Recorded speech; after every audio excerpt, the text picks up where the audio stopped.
Welcome to the In Love with PMDD podcast, where we dive deep into dating with PMDD, PMDD relationships, stress, triggers, PMDD rage, and really understanding how attachment styles play a role in PMDD relationship. So I am Dr. Rose, your PMDD relationship psychotraumatologist, and I've personally suffered with PMDD for over 19 years, and I've dedicated my practice to help you stop the monthly PMDD breakups.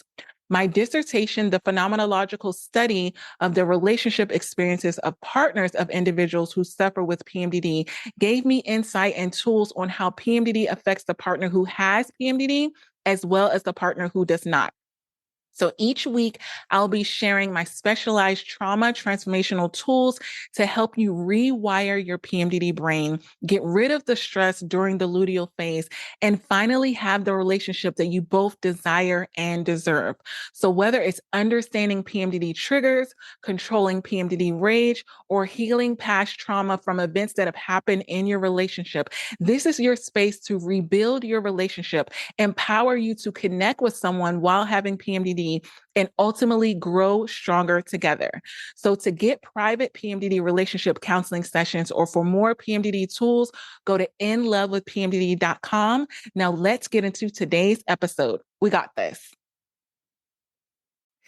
Today, I want to talk about one of the biggest things that steals your peace when you are in PMDD. And I really want to talk about this because, as you know, I am single as a Pringle at the moment. And so when you think about PMDD relationships, you can be like, oh, well, maybe you're just so happy and you're just living your best life because you're good. And so I want to let you know, first of all, there are many, many, many other relationships that can impact your PMDD. And during this last holiday season, I had an opportunity to experience that even though I'm single, there are other people in my life that can have an impact on my PMDD journey. And so when it comes to in love with PMDD, it's not just in love with your partner, it's in love with your, if you have relationships with your parents or your kids or all of these other things can also impact your PMDD symptoms. And so today I'm going to switch it up a little bit from partners and really give you some tools on what can happen when you have other people in your life that you genuinely love and care about, and they trigger a lot of your PMDD symptoms or could potentially do this. And one of the things that I valued as I've been on this journey of really working on myself way more intentionally than I ever have, I would say since 2017, has been putting up boundaries as to who I allow into my space because of how it impacts me in PMDD. I had to really think about that because I'm like, I know if I could make out a list, and I'm a big journal person, like if you give me journal prompts, or I have journal prompts with a lot of things that I do to work on myself, and I really just want to dig deep to really figure out what is going on. One of the things that I recognized was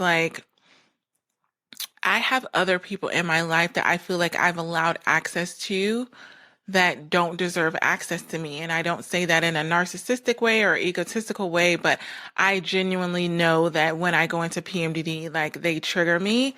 And I remember this. So I'm going to go, but I don't know if I've ever fully told you my story about my upbringing and my childhood. And I think when you get to a certain age, it almost feels like, girl, you should be over this. You should be, oh, why are we still talking about baby Rose? Why are we still talking about the baby version of yourself? But I will say that your childhood really does impact your adulthood.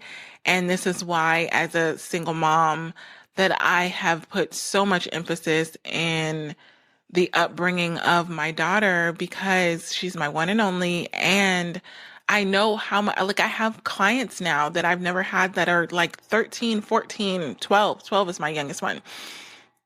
And they're talking about things that have gone on. And then I have adults that are in their 40s and 50s, and they're talking about things that happened to them as a child. And I'm like, oh my gosh, the way that you're raised, your childhood really does have an impact on who you become as an adult. And so now that I've gone into the dating realm, like I want to know about like these potential partners, like childhoods, like how did you grow up as a child? Like what happened? What did you like? Like I want to know the trauma because what happens to you as a child, how you were raised does impact how you associate relationships and how you behave in relationships. And so I've been very interested in that journey. But moving forward, one of the biggest things and I'm going to get to this, that has impacted, my PMDD journey and yours too, because I've counseled hundreds of you and you've all said the same thing. But like, we always go back to childhood, by the way. Like if I work for you any longer than 2 sessions, we're going back to childhood, because everything that you're dealing with is rooted in childhood. It's rooted in something that happened to you either in childhood or a previous relationship. And now I feel like I'm like 0 for 2, because if you don't know my story, I've been married twice. And so I think my trauma is like a twofer. Like what I mean by that is I had trauma from my biological parents. I was placed in foster care at the age of 3. I had drug addicts for parents, both of them. Like, you know how like sometimes things happen in your childhood or as you're growing up and there's like one parent just couldn't get it together or one parent, whatever. I was 0 for 2. So I had a father, and I'm going to write a book on this someday. So you're getting like a BTS behind the scenes. I'm working on a book right now, but this is going to be one that's going to it's going to be a thick book. It's like my dissertation, because and I really wanted to name the book. So please nobody steal this or Google it and see if somebody else has done it, but No Child Left Behind, because that's always how I felt in my childhood and adulthood. I'm like, I feel like I've been left behind, like somebody forgot about me. And it's really showed up in my dating relationships. But I was placed in foster care at the age of 3 because I was neglected by my biological mother. And then my father was in prison by the time I was 3 years old. By the time I went into foster care, I went to different foster care homes. By the time I was 5 years old, I was placed into the home that I got adopted in, right? So you would think, oh, like, that's great. You got adopted into a home at the age of 5. Like they could like rebuild everything and kind of like help you out. Then I was further abused in my adopted home with 2 other parents, emotionally and physically, from the age of, I guess, 3 when I got, no, I would say 5 till 17 until I was kicked out. Like my old story used to be like, I left my home at 17. No, I was kicked out. And it was against my will and it took me off guard. It was horrible. It was a very traumatic experience. And that happened at 17. And then I went on to live my life. But when I say I'm 0 for 2, I had 2 parents that were biological that pretty much didn't want me. And then I had 2 parents that took me in when they adopted me, but it was for their own purpose. And that's what I've noticed, that I have this aversion to narcissism and people that are really selfish, because when you're doing things that on the outside, it looks like you're doing a good thing, but you're really just meeting your own internal needs. Like that's been the narrative of my story since 1985, that people have used me for their own benefit, for like what it looks like to other people. Like for my biological parents, it was a situation where they had me. I don't know if they wanted me or they didn't want me. I don't know. But I just know that whatever it is that they had going on with their own internal lives, like it was more important to me. And I became only important to them because of the optics, because of what it looked like to other people. And then I got adopted and with parents that were the same thing. Oh, we took in this broken bird and we took her in and all of these things, and portraying that I was this horrible child when I really wasn't, but I was like gaslit into feeling like I was and believing them because I genuinely just wanted their love and affection, attention, adoration. And then going into relationships, genuinely wanting the same thing. Like this was my life. This is the trajectory of my life, which is pretty on brand with why I've chosen the people that I've chosen for relationships, because my first husband, was 15 years older than me, or still is. Like I didn't kill him. He's 15 years older than me. And I remember being 20, like in my 20s, where I should have been living my best life and all of these things and just wanting a family. Like I literally was like, please, please, please. Like I want to get married. I want a family super early. And so I obviously had to choose someone that was outside of my age range, because who at that age was really wanting that same thing? And so he was 15 years older than me. I was 20. He was 35, and we dated. And then I was married by 21. I was married by 21, had my first and only child at 22. And that's the way I thought it was supposed to be. I thought you get with someone, you get married. I grew up in a very Christian background where like, that's what you do. When you want to live your practical life and live with someone and have sex with someone, like you are married. You're not like flailing out in these streets like these Jezebels.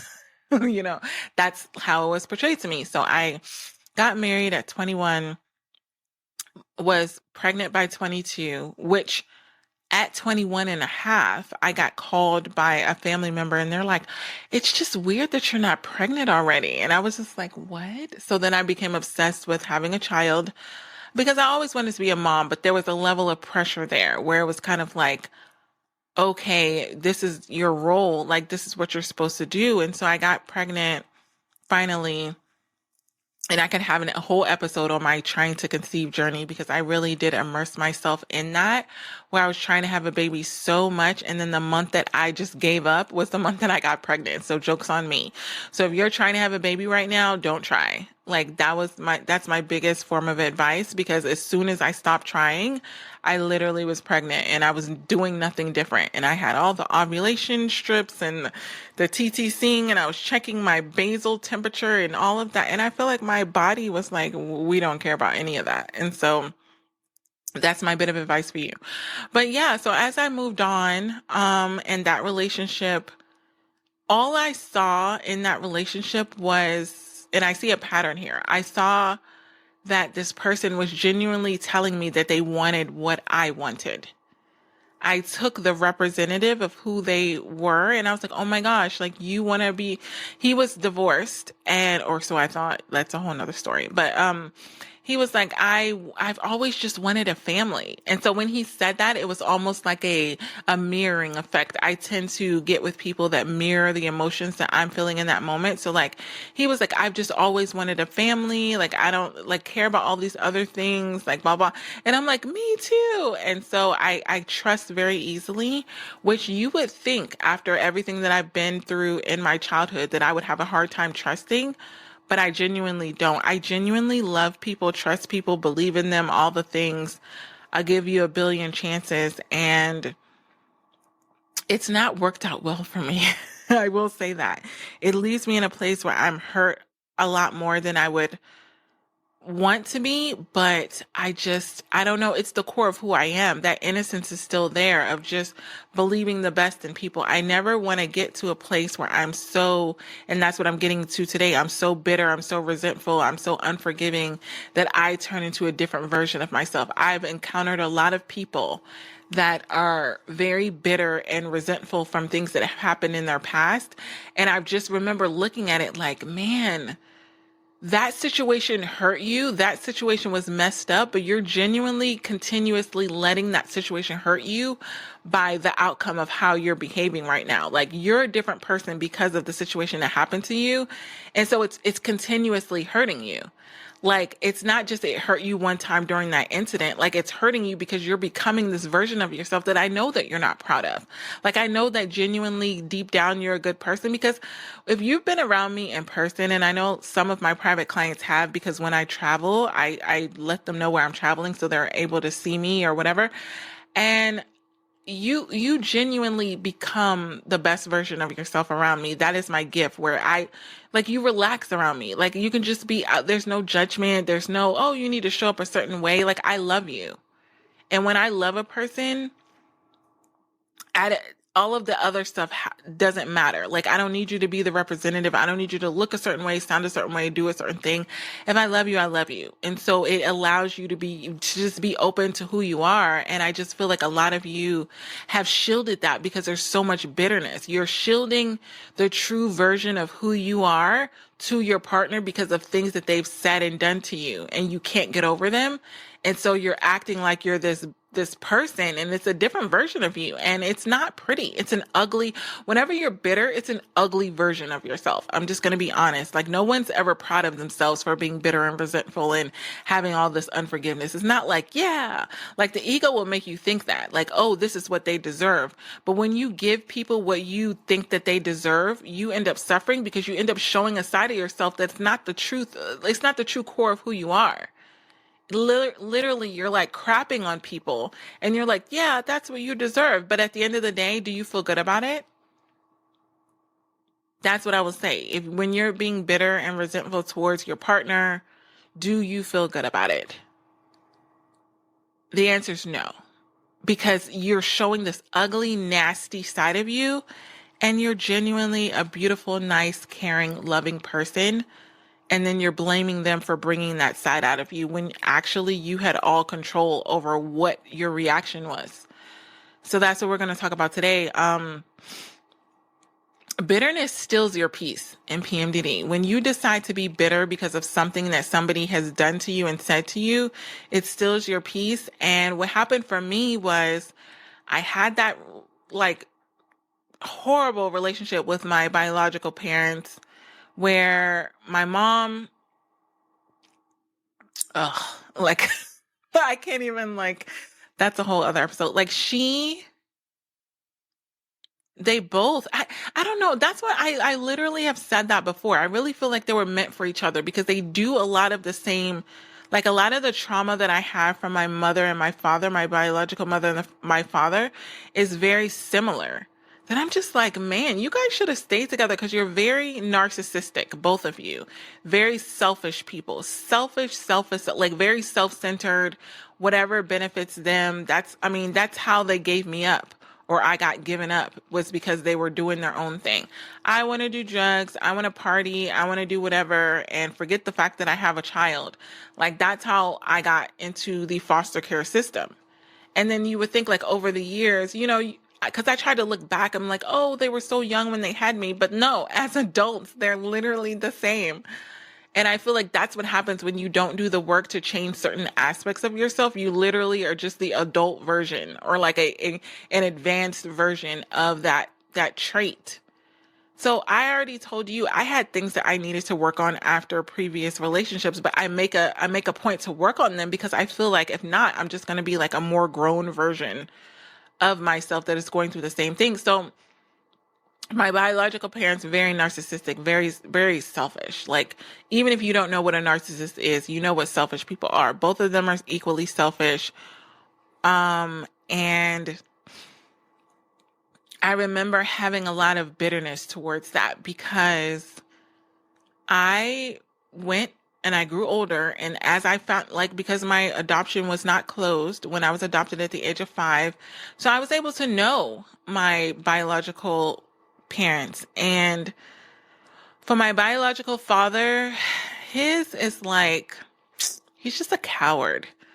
Like, and I hate that. And I hate to say that, but it's the truth of what it is. Like, meaning, I know the core of, like, I can see myself in him. Like, I can see the versions of, like, oh, I have these things that I want to say and these things that I want to do, and I just don't say and do them. And I can see that version of, like, I can see that I have a version of that, but I have to actively counter that. Like, because I know that that can come out, I have to, like, kind of work on it. Like, if I feel like sometimes I don't want to, speak about certain things, and I've seen it come out in relationships where I've been mistreated and I've just not wanted to speak up. I don't want to rock the boat. I don't like confrontation. I don't like the aggressiveness.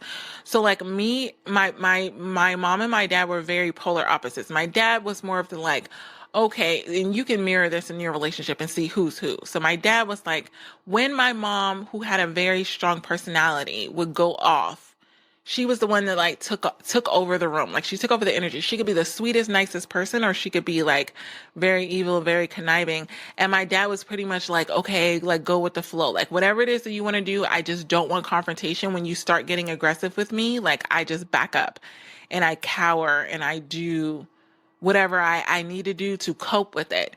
And so the problem with my dad, which is it's a gift that I'm even calling him that, but there, whatever. He would use substances when he felt like he was so overwhelmed with things that were happening in his life, things that he felt shame about.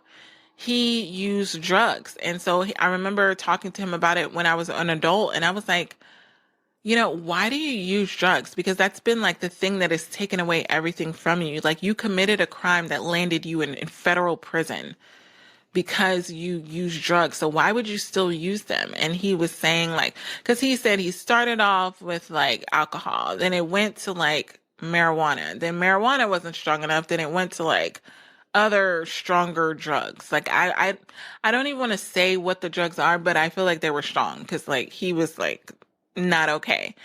And I just remember like if something like this had destroyed your life, like why would you continuously do it? Because for me, I'm so self-aware that when I realize that something is like messing me up, I'll be like, oh, I need to change this certain thing. And he was like, I feel my best. And I'm glad of his honesty. He said, I feel my best when I'm either high or drunk. Like I feel like he feels like he has the courage to be who he really is when he's high or drunk. And that's what's kept him being addicted. Because I remember one time, and this is where the bitterness comes in, where I was talking to him and he was calling me because he's very inconsistent and all these things. And I've left the door open for all of my parents, like biological and adopted, until recently. That I've just been like, yeah, like if you ever want to establish a relationship, I'm open. I'm not going to talk about your past. I'm not going to blame you for what you've done. I'm not going to talk about the fact that you dragged me through the mud, through $1 billion worth of therapy to just rebuild myself so that I didn't end up on a corner doing things that you did in your life. Like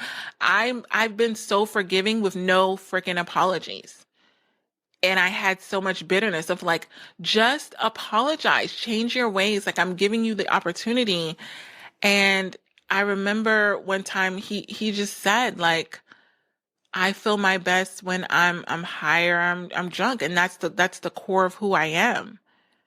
And I was just like, so you don't like they had no intentions of like getting rid of their lifestyle. And I was saying like, am I not enough? Like the fact that you could potentially lose a relationship with me, is that not enough for you to change? And they pretty much both showed me, yeah, no. And that was so hurtful. And I had a lot of bitterness towards that because I kept like opening up and giving them opportunities to be better.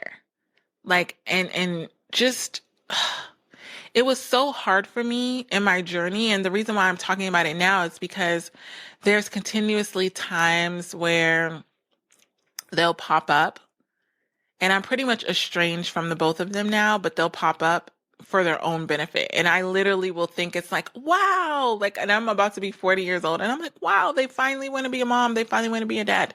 No, like they've gone to the extent of like using my child, of like, I just want pictures. Like, oh, that's so great. Like send me pictures of you.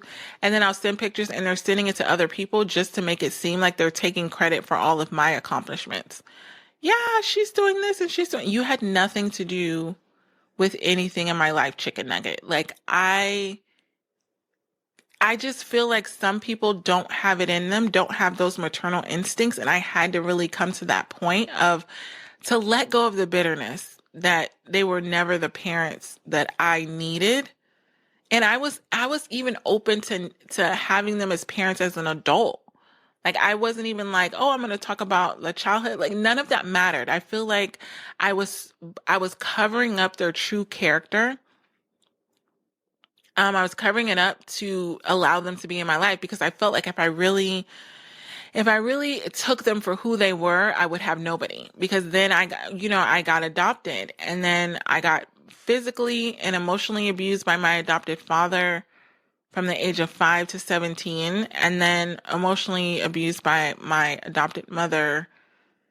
And that was, both of it was traumatic. And I kept thinking, like, what the heck is wrong with me? Like, I never let it stop me from being loving, from being open. But there was this level of bitterness because I kept trying to keep the door open and saying, you can love me. I'm not going to, like, I'm not going to talk about what you did in the past. I'm going to be so forgiving. And the fact that they just chose not to do that, even when, the thing that my dad said that hurt me the most, my biological dad, because he had been in prison from the age of when I was like 5 all the way to the age of I was like 17. He was in the prison for a long time. You do the math.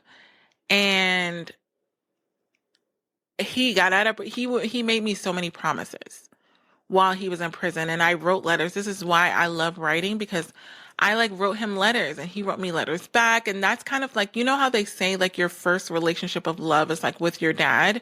Well, mine was with writing letters to my dad. And so that's why written communication period is so important to me, because I was just in this place of like, I'm writing to this person and they're telling me that all the things that they're going to do. And then when he got out of prison, he did none of them. He literally went ghost. I didn't even know he was out of prison and that we were living in the same city. I was living in Atlanta. I went to Clark Atlanta University for my undergrad. And he was in prison in Georgia, like way out in the sticks. And then he got out and somebody just told me that he was out. And I'm like, how long has he been out? And he was out doing his own thing. Back doing drugs, back drinking, back doing all the things. And I remember talking to him as an adult, and one of the things that he said to me that literally ignited the bitterness and made my PMDD symptoms so much worse is that he was like, you're the reason I do drugs. And I was like, what the? Like, I was mortified because drugs was the one thing that I felt like was the catalyst of what was keeping us apart. Like if he wasn't a drug addict, if he wasn't an alcoholic, then we would have this amazing relationship, because there would be these moments of clarity where he could be the sweetest, nicest, kindest, funniest person. And I saw the core of who he was, and then he would get high and be like an a-hole. Like he was one of those people when they get drunk or high, they're very like passive aggressive, but they say some really mean stuff. And you're just like, who in the world are you talking to, chicken nugget? Like, that's how he was. And he even did it to me. He did it to my mom. So I could kind of see where she had this like aversion to him. But when he said I was the reason that he did drugs, I was like, what are you talking about? And he was like, well, I feel a lot of guilt and shame every single time I think about the fact that I didn't raise you, the fact that I was in prison for the majority of your childhood. And so whenever I want to numb myself out and not think about all of those things, I get high or I get drunk. So therefore, you are the reason why I'm living the life that I live. And that's when I realized that my boundaries were, again, in the trash and the garbage. The fact that I was allowing someone who didn't even deserve to have access to me now tell me that the reason why they were destroying their own life was because of me. When I was in PMDD, I remember screaming on the phone with him in the car and almost being like I would with a partner, and like, you're the reason why I'm suffering so much in PMDD is because I'm dealing with these kind of comments. Like I'm so bitter by the fact that you would say this to me that now my symptoms are exasperated. And they were. Like I was calm, cool, and collected when I accepted the call. Like I used to when he was in prison, like the collect call. Like I accepted his call. And then when I answered the phone, he dumped all this stuff on me. Was like, you're the reason why I'm this, and you're the reason why I can't get over this. Not because of anything that I had done. That was the thing. I had never done anything to my biological mom or dad, or even, like, I'd never done anything. I wasn't even there to do anything. You didn't raise me. It's just my pure existence. I feel like they had a child at a time that they really just didn't want or need or were prepared to have a child. And I have just been this thorn in their side where it's just like, oh my gosh, I have this human that they didn't even really have to take care of. Like my adopted parents didn't even have to allow me to have access to them, but they did. And it was actually very traumatic. And I understand why my adopted mom did it, because she was trying to make sure that I had the opportunity to have a relationship with them, but all they would do was lie and say they were going to do things and then not do them. That's why when I'm dating someone and they say that they're going to do something and they don't do it, that's why it's so traumatic for me, because it just reminds me of my biological parents, of like, what an idiot. Like, I literally feel like I just don't understand the rationale behind it, because there were so many things I didn't ask for them to offer to me. Like, they would be like, oh, I'm going to do this for you. I will never forget. I will never, never, never forget. And this is just the weirdest thing ever, that my adopted dad said he was going to buy me a Barbie car, like the Barbie cars that you could like sit in. And he was telling me he was going to get it for me for Christmas, writing me letters, telling me all these things. He never freaking got me the Barbie car. I'm like almost 40 years old, and I'm still like, why did you even offer me the Barbie car? Like, I never asked you. It wasn't like I asked for certain things. They would offer things to make themselves feel like a good person, to make themselves feel better, and then not do them. They'd be like, oh, I'm going to pick you up and do this. And so I would get dressed as a child. Imagine this little girl. And if you're watching this on YouTube or anywhere else, like, imagine this little girl getting ready with her little backpack to see her mommy and daddy looking out the window, and they never freaking come. Like, why do you feel the need to lie? So I had to get rid of a lot of I had to get rid of even understanding it. Like, I was just like, I don't understand why you're using me in your journey of like toxicity. Like, I'm just trying to be open and loving to you. And I feel like when people see that you're a nice, kind person, that's what I've noticed. Some people, I'm not going to say all people, they will take it and run with it. They will run all over you. They will use you like a tube of toothpaste and fold you over and try to squeeze whatever they can get out of you. Because I would be on that call with my mom or my dad, my biological ones, and be like, I love you. I just love you so much. And they would feel so good about themselves when they absolutely did nothing for me to love them. Like, I genuinely loved them for no apparent reason. And that translated into my dating life, where I could fall in love with someone when they literally showed zero effort. It's like, what have they done to deserve the level of loyalty, dedication, affection, attention that you're giving them? And it's like, they've done nothing. But I've been trained to not expect things, because if I felt like if I expected something, then obviously they wouldn't do it, because they were like low effort. And then when I started dating and getting married, like, I wasn't requiring a lot, because when it comes to my initial relationships, I wasn't requiring a lot. I just wanted you to be there for me to love. Like, I've always felt like I have all of this love to give, and my clients can attest to this. Like, I love and adore you so much. I go through so much and still show up for you. And I will always be that way, because when I love, I love. And I'm not going to say I love hard. I would just say I love deep, because it's not an aggressive type of like, I love hard. Like, I'm pounding on your door. Like, yeah, I'm here to love you. But it's like deep. It's deeply rooted. When I'm invested in your journey, and for everyone who has PMDD or is in a PMDD relationship, I love you and I adore you, because I know what it is that you go through, because I've gone through it for 19 years now. Like, I'm now at the threshold where I've said 18 years, now it's 19 years. I know what you go through. And that's why I'm able to be here as authentically as I can, because this is not, again, I will say this once and I'll say it again, it's not something I read in a book. But yeah, so going back to the bitterness, I had so much bitterness that day that my dad said that to me, because I was like, what? Like, oh my gosh, how dare you? How freaking dare you blame the life that you have on me, when I've given you every opportunity to rebuild your life ever since I was in college. Like, I've never once shut you down. I've never once, brought up, and my biological brother has.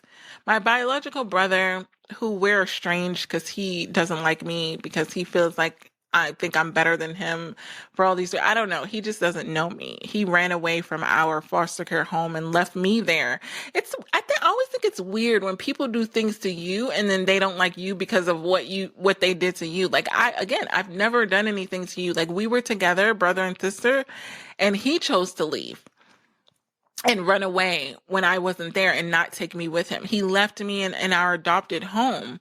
And I was just sitting there like, where's my brother, the person that we went door to door begging for food together, that was supposed to be the one that took care of me? Where did he go? And he went off to do his own thing. That selfish gene is in the bloodline. And I have to be so careful about that because I'm just like, I see it on both sides. Like both my mom and my dad and my brother, like they have the propensity to be so selfish that they could see you literally agonizing, bleeding out. And if it doesn't benefit them, they're just like, do. And I never want to be like that, where I choose my pleasure, not even well-being. Like I can understand people who are like, I have to survive. I choose my well-being at the cost of another person. Absolutely freaking not. I'm so disgusted by that behavior. And that's where the bitterness came in. And so when I was in PMDD that day and my dad said that to me, and he was like, I do drugs because of you, because I just almost blacked out. And I yelled at him, and I was driving and I was in PMDD, and I'm like, I was like, I'm pretty sure I have PMDD because of you, because I have to deal with stupid comments, and I almost cursed, but stupid comments like that. Like, how would I have anything to do with you doing drugs? I never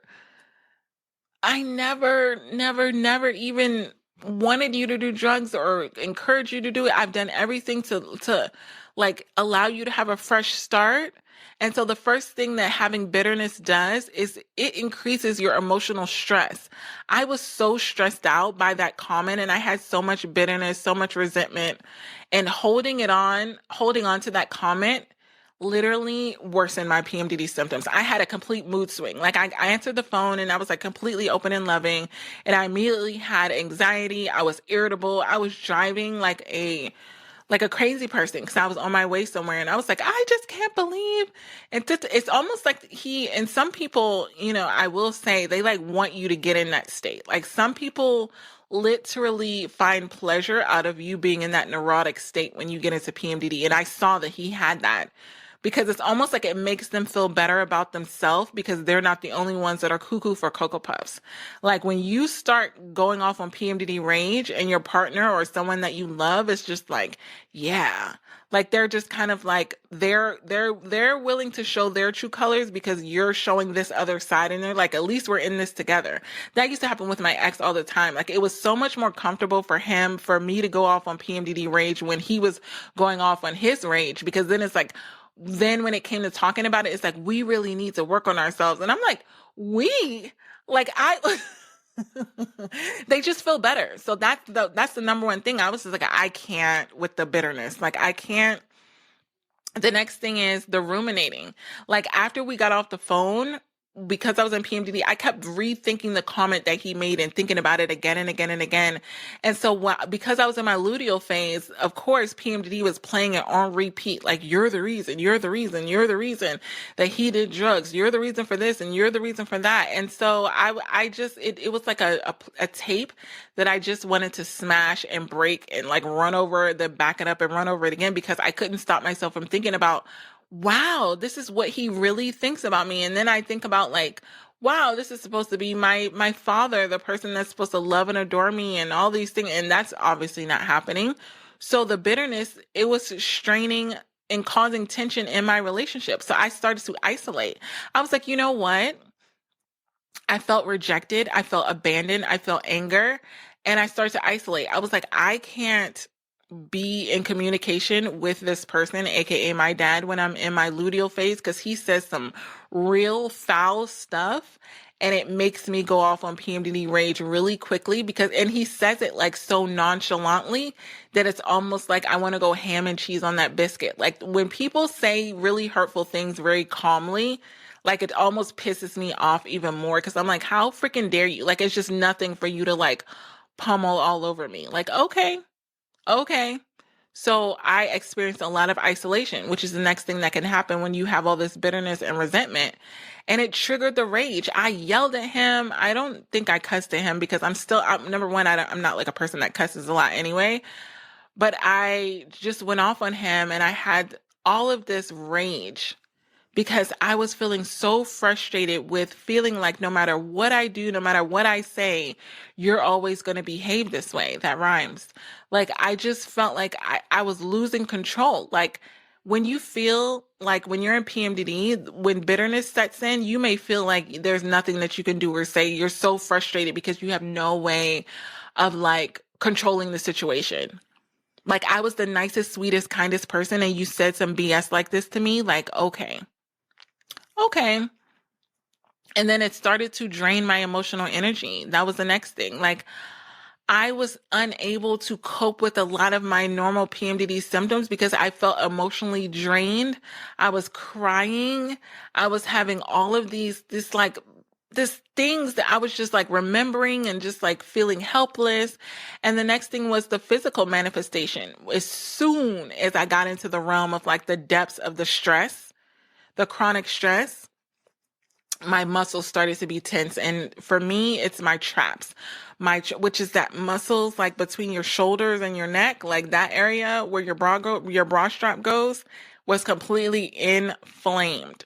I had so much muscle tension. I could barely sleep. I was like sleeping, but then I was waking up and not able to go back to sleep.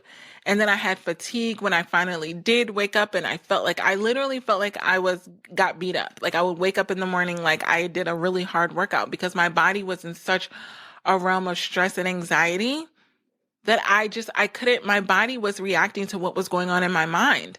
And it was all because I had this built up bitterness that I was just like, I can't believe, like, I kept ruminating over that. And the next thing is the negative thought patterns. Like, I had this pessimistic, this negative thinking again and again and again. And so I started to feel like hopeless. Like, oh my gosh, I'm never going to have anyone that's going to love me the way that I love. And I felt sad that it didn't matter how much love that I showed my parents, that they were still willing to treat me like crap. And there was nothing that I could do about it. So I kept having that thought, and it made me go deeper and deeper into a depression. And so then that led to the suppressed communication. Like, I just broke off communication. I blocked them both because I was like, they're both toxic for me and PMDD. Like, I just can't handle it in my luteal phase because I'll even bring it to their attention and they're still like, it's almost like they were talking about themselves and not even about me. And I was just like, what the heck? Like, they were in their own little world. Like, and so it made me more sensitive to everything that was going on around me. Anything that was going on in my world at that time, I felt like everything was irritable. I was super negative, and that's so out of character for me. And so I want to tell you that my symptoms that month from that one, and I would tell you, it only takes one situation. And that one situation, and my symptoms were worse the whole month. It was like I had a flare up of inflammation of PMDD symptoms. And I just remember thinking like, I can't believe, like, it was almost like, because I don't like blaming people, because I feel like when you blame people for your symptoms and things, then you put the control on them to like regulate your symptoms. Like, now it's like, oh, if you're the cause, then you need to be the one to fix it. So I try to take personal responsibility for it. Like, so I was beating myself up. Like, how did I allow myself to be so bitter and resentful that it stole my peace in PMDD? I was in peace. I was like on day 7 and I was in peace with things. And then I contacted my dad and like everything went down the hole. Like, I was just like, then I beat myself up. I'm like, you're better than this. Like, you should be over this. Like, you're this age and that happened years ago. Like, why are you still talking about it? And so I went down this hole. And so I was like, you know what? I'm not going to allow bitterness to steal my peace in PMDD anymore. And so I'm going to give you the steps of what I did to take back my peace in PMDD when I was experiencing a lot of bitterness, because it stole it away. Like, the bitterness, which is literally like the feeling like, I can't believe they did that to me. I don't deserve this, all of these things. And I said, Number one, it was ruining my mindset. I started thinking very negatively about everything. I was very pessimistic. And again, that's not my personality. I'm a very positive person. And I know that PMDD can bring out another personality in you. And so when you recognize that PMDD is bringing out a personality that you don't genuinely like, you need to focus on that. You need to pay attention to that. And this is what I literally say. We're not doing that anymore. That was the mantra that I used when I started to experience bitterness, and I started to hold it in, and I was ruminating over it. And I said, you know what? We're not doing this anymore. And what I meant by we're not holding on to this bitterness, because it's literally controlling my mind. It's controlling my heart.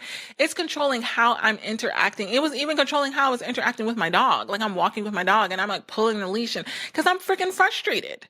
When you allow someone to get in you so much that you have this bitterness, like, you're treating everyone else differently because of what is going on inside of you.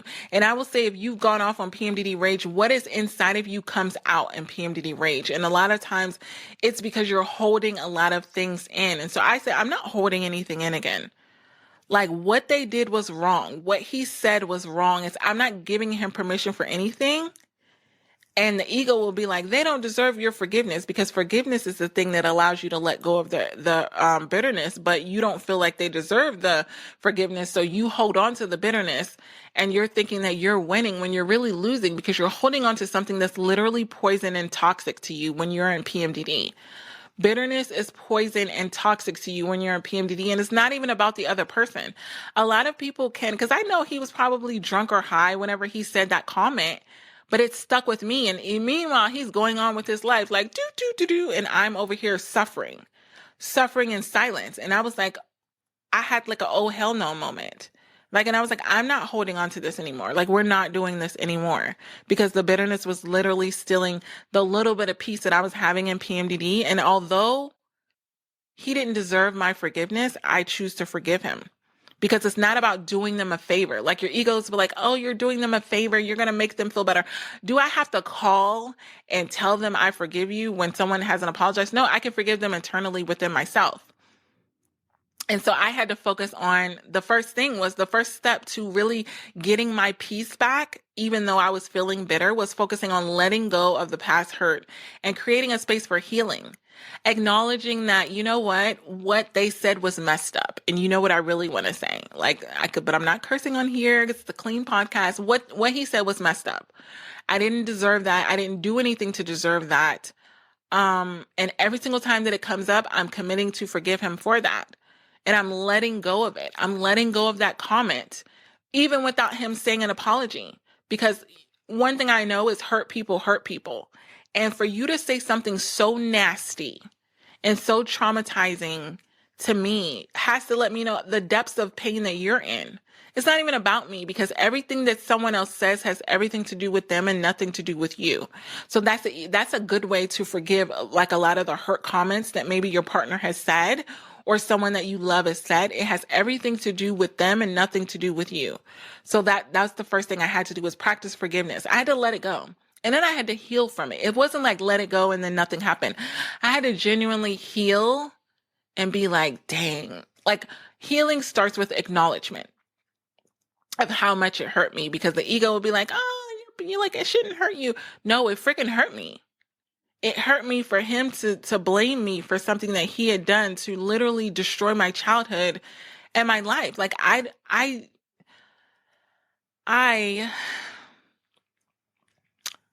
had my biological dad, and my adopted dad passed away in 2015. So he was my only living realm of a father. So for him to say that, it was kind of like, dang, I'm tapped out. And I had to acknowledge how deeply that hurt me.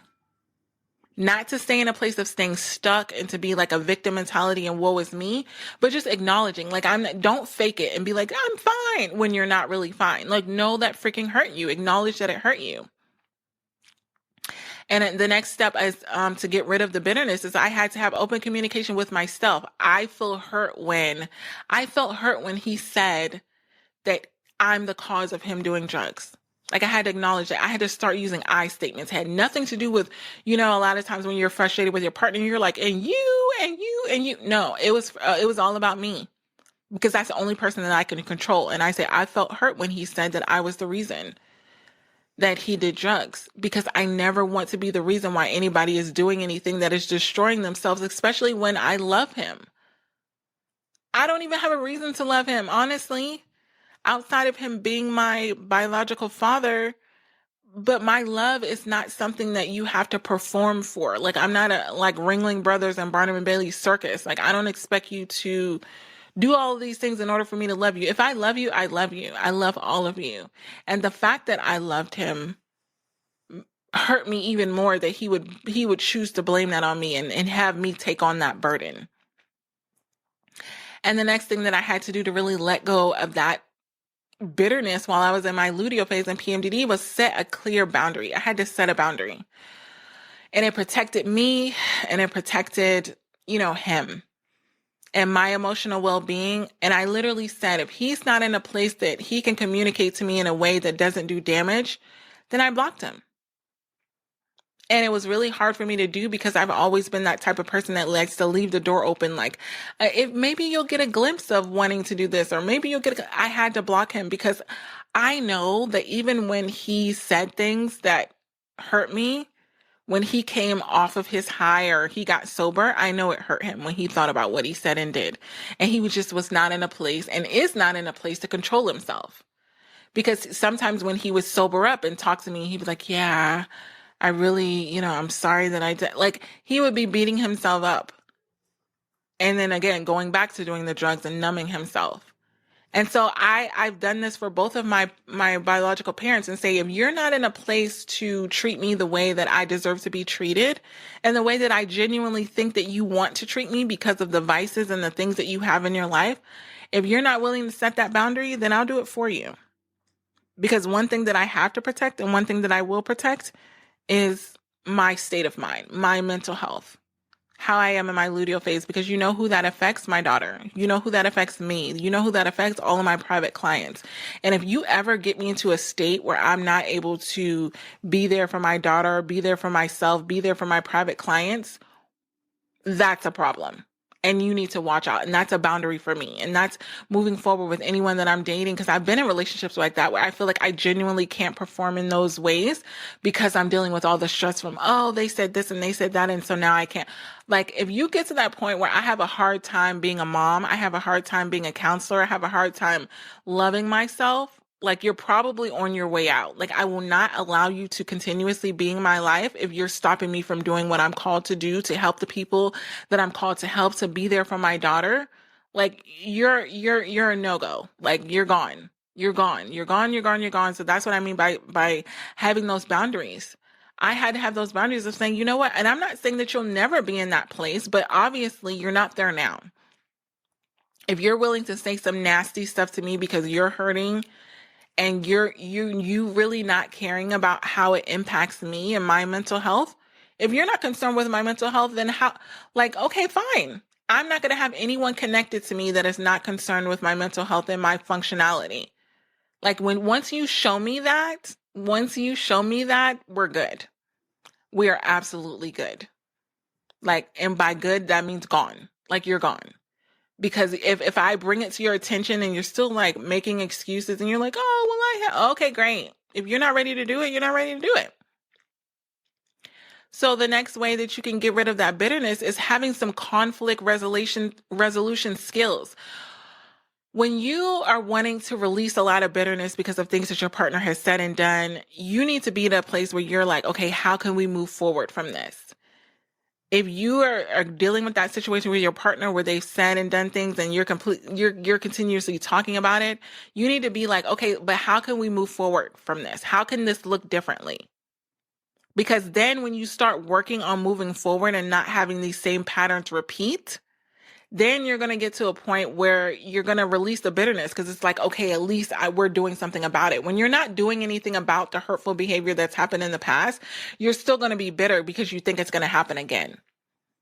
So until you start looking forward and like, what is the vision of us looking for, like moving forward? What does this look like moving forward? Like, we made this mistake. I forgive you, because nobody's perfect.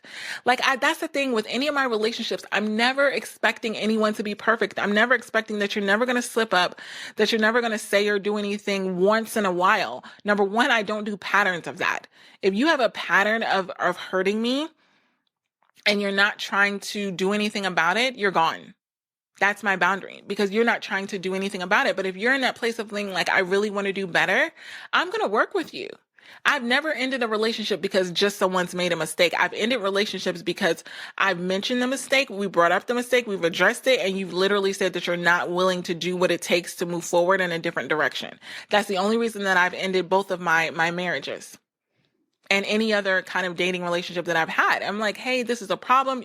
Do you agree that this is a problem? Yeah, it's a problem. I don't like it. You don't like it. Are you willing to do anything differently? Well, no, I just think, okay, so you want to stay how you are? You want to continue to do what you're doing? I'm not going to stop you. You're just not going to have access to me. That's it. I'm not convincing anyone to be a certain way.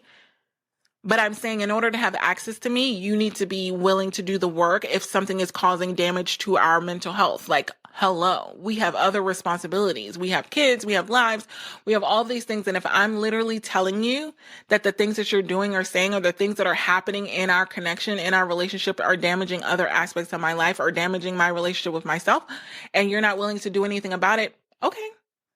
I'm not going to fight you. I'm not going to convince you. I'm not going to tell you 10 reasons why you should do it. If you're not willing to do it, that's it. And you know, what I've had in this month of January is a lot of partners actually get, which is my next one. When you are wanting to release the bitterness, you have to process it. And a lot of processing happens through counseling. And I've had a lot of partners actually get packages for their partners to deal with a lot of things that have happened in their PMDD relationship, to navigate like those unresolved issues, those things that are like the past trauma, the past events. Because if you're trying to move forward and you haven't addressed the things that have happened, they're always going to come up. They're always going to be like this big shadow going over the head, and there's a lot of bitterness. And so they might go through the motions for a couple months or a couple weeks, but they're still thinking about things that you've said and done to them, or thinking about things that have been said and done in the relationship, even if it has to do with things that they've said and done. So a lot of that is processing a lot of unresolved trauma in the relationship that has happened. And I know if you're in a relationship with PMDD that there's been a lot of past trauma. For me, it's past trauma with the relationship, and then also past trauma in my childhood. Whatever is coming up in your PMDD relationship, you need to process that before you can move forward and have a fresh start in your PMDD relationship. Nothing is going to change with your partner if you still have this bitterness, this resentment, this unforgiveness. And if that's something that you know that you need help with, then go to inlovewithpmdd.com, go to the link in the show notes, and get those PMDD relationship reset sessions where you're really addressing a lot of the things that have happened. Because for me, I couldn't move forward with even setting boundaries or being okay with setting boundaries or making the next step or doing anything until I really processed what was going on with my biological parents and my adopted parents. Like, I had to go to counseling. I'm a counselor and I have a counselor, and I had to process a lot of my childhood trauma because it was impacting other areas of my life. And it was kind of this situation where it's like, do I want to continue my life with this same issue going on over my head again and again and again? Because it doesn't go anywhere. It's like going in a circle where you're having the same thoughts, the same fights, the same arguments, the same feelings of rejection, the same feelings of not being loved and adored and cherished the way that you know that you deserve. And you're like, I can't quite put my finger on why it's not happening. And I didn't want to stay in that pattern, because you're wasting time, you're wasting energy, you're pouring out of yourself, but you're not getting poured in back into you. And so I had to take the time to get the help, and I had to invest in that. And it wasn't something that was going to automatically happen. It wasn't something that I expected to do on my own, because hindsight is 2020. I can counsel so many people, but I cannot counsel myself. Like, I can do certain actions to make sure, and I do my PMDD morning routine, and I have these rituals and these weekly check-ins with myself, and I journal. But there's certain things that I needed an outside entity to really speak, like literally hear me out and then speak life into me. And I've invested in that. And I have about 3 people in my life consistently that I'm investing in on a weekly basis to make sure that they're pouring into me so that it doesn't impact me pouring into you. And if I didn't have those people in 3 different areas of my life, one of them being childhood trauma, I would not be able to be here and do what I do, because PMDD would rob me of my peace because I would have so much bitterness, so much resentment. And can you imagine, like, you don't even know the full extent of my childhood. Like, there's no reason why I shouldn't be bitter. Like, I had my biological family, like, abandon me, give me up. I had my adopted family abuse me, choose me, and then abuse me. And then I had one husband that completely deceived me, lied to me, not cheated, stole from me, like cheated as a form of like betrayal, not with another woman. There's a whole story on the end of that. And then I had another ex that did a whole bunch of other things that I'm still trying to wrap my head around, like naming. But I've literally had people consistently do me wrong. There's no reason why I should have joy. There's no reason why I should have peace. There's no reason why I shouldn't be bitter. But I had to release that because otherwise you would literally see a completely different version of me. I would be this pessimistic person. I would be so negative in PMDD, like, oh, everything sucks.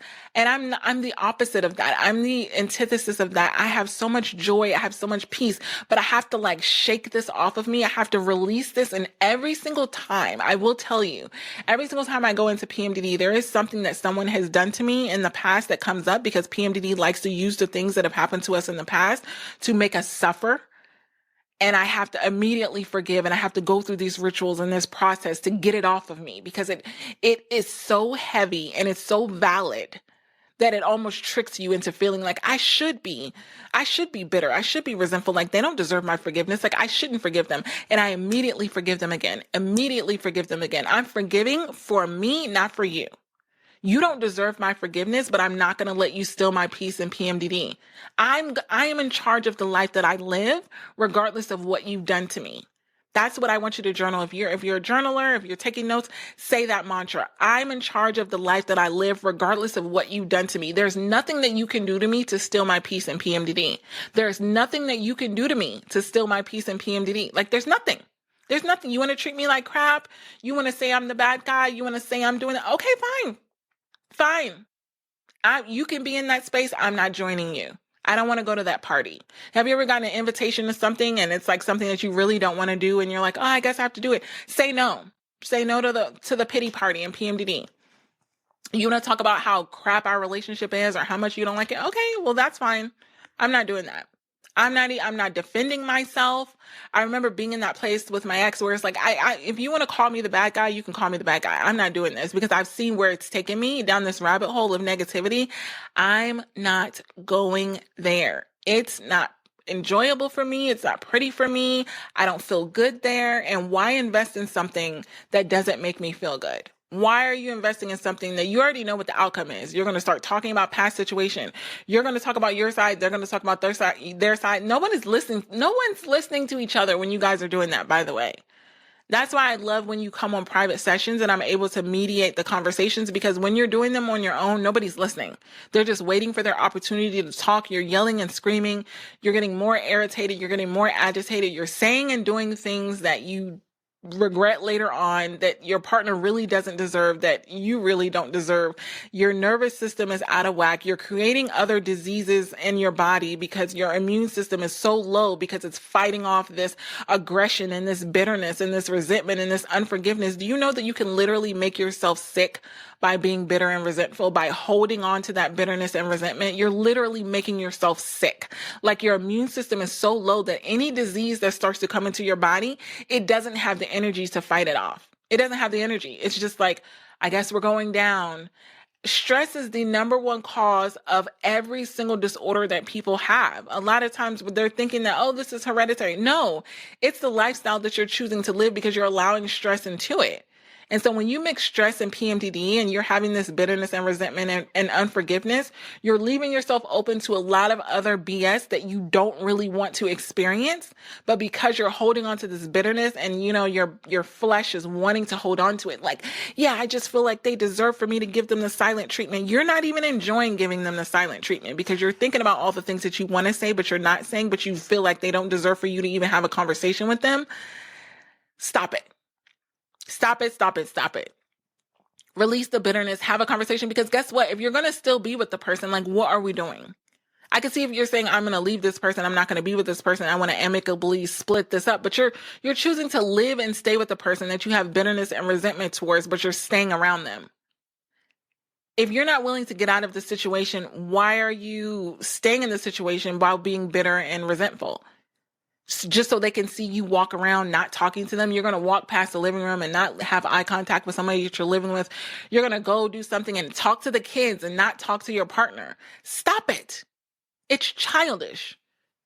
And you don't feel good about it. I could see if you felt good about it. Like the only way you can feel good about it is the ego. It's like, yeah. But that's how you know it's the ego. The ego will leave you in the dust when you're feeling like you're needing affection, attention, love, adoration, all of the things that are needed in a relationship, especially in a PMDD relationship. Guess who's not going to be there to give it to you because you've been walking around like you don't see them all day? Your partner. But you felt good about it. But then when you go to crawl in the bed at night and you're wanting affection, attention, intimacy, and they turn their back to you, and then that's been your life. That's been your life. Just getting in the bed, turning your back towards each other, setting the alarm, turning the lights off, grabbing your phone, scrolling on social media when you have a whole human being that you love and adore right next to you, but you're choosing to spend time on your phone instead of spending time with the person that you're supposedly love. But then you're posting pictures on social media like you're the perfect couple, but you're barely talking to each other at night because you have all of this bitterness, this resentment, and unforgiveness. That was one of the reasons why I cut my mom off, because she was like, send me these pictures of you and your daughter and all these things. And then she would post them on social media like we were all one big happy family, and she barely even talked to me. I refuse to be a result of a facade just to make you feel better. Like, no, it is what it is. Like if you're choosing to hold on to this, if you're choosing to treat me that way and I'm feeling bitter and resentful, I'm gonna clear my space. I'm gonna take responsibility for what I'm taking responsibility for. Number one, allowing you into my space and my life and my mind and my heart. And number two, the impact that has had on me, I'm not even putting it on you. I'm not asking you for an apology. I'm not asking you for, forgiveness. I'm not asking for anything. I'm creating the space, and then I'm gonna work on me. And that's what I've had to do. I've created the space with all of my exes, with all of my maternal relationships, and they've all done something. And I'm pretty sure I've done things to them in their perception. Like, I'm not saying I'm perfect. I'm not saying whatever. I am saying my intentions are pure. And if they ever came to me and said, hey, in order to make this relationship better, would you be willing to do this? I absolutely would do it. Has that been asked to me? Absolutely not. But I am saying I've given a billion chances. I've given a billion opportunities, and at some point you have to face reality. And I will say, with every relationship that I've had to kind of, depart from or set boundaries with, I've had so if you're in this thing and you're like, I need to set these boundaries, have a final conversation or have another conversation with your partner, with your family member, and say, hey, I think we really need to work on this, and see if they're willing. If they're willing to work on it, then please, please, please work on it. Do not throw away a relationship because you're like, oh, I came to this epiphany, and you're not even communicating what it is that you're wanting and needing moving forward. Like, in order for this relationship to work, this is what I need. Are you willing to do that? That's the best way to fix any relationship, or to see if someone is actually willing to make it work. Hey, in order to fix our PMDD relationship, I've noticed that PMDD is the issue. And so can we have sessions with Dr. Rose to really work on the things that are happening that is causing us to be fighting and arguing and feeling not connected? If they're like, yes, then work on it. If they're like, no, and they give excuses and, oh, I think we could DIY it, we could do it ourselves, you have your answer. Am I telling you that you need to break up with them? But I'm saying no, but I'm saying you have an answer. Because it does take effort. It does take work. If my biological family would have told me, yes, I'm willing, we would have had to dig and start going back through childhood and working. And the same thing with your relationship. When I have these private sessions, like, you have to work through it. It's not something that's like a magic, like, oh, I made a decision that I want to work through it. Like, I've seen so many partners that are saying, or sufferers, both of them, that are like, yeah, I want to work on it. And then nobody does anything. And guess what? Nothing changes if nothing changes.